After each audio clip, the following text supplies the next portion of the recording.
to house people.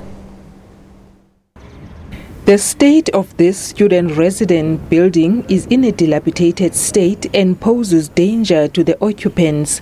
Students living here say they have no alternative accommodation. They are now forced to stay in a building riddled with leaks, unreliable electricity supply, and broken sewage pipes. At night, sometimes you don't have water.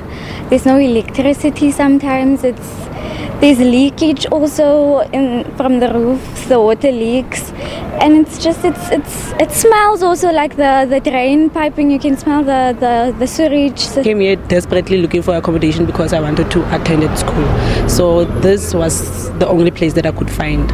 Sol Plaatje municipalities say their regulations on erection or conversion of buildings are mainly to prevent disasters and more inclined towards safety of the occupants. We have really had a problem of buildings that have actually, some have been abandoned, some you do have a situation where they are converted into residences or student accommodation or whatever. But the problem is some of them don't comply with regulations of building control, especially that we provide for everyone who wishes to construct or convert any building.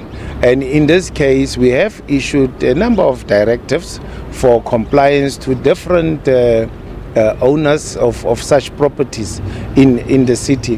Where we find that the person or owner has not complied, we will definitely take action. The Sol Plaatje University says it verifies the quality of private accommodation before students can occupy them.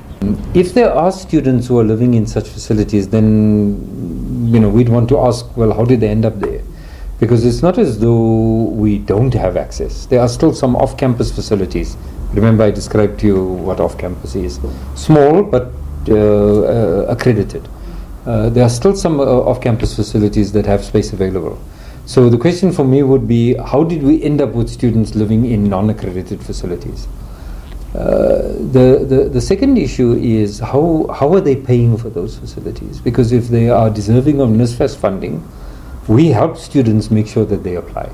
The municipality says where there is non-compliance, it will take action against the owner of the building. Meanwhile, the owner of the building indicated in a written reply that he has tried to contact the municipality regarding the matter. Nobelungu Noapane, SABC News in Kimberley.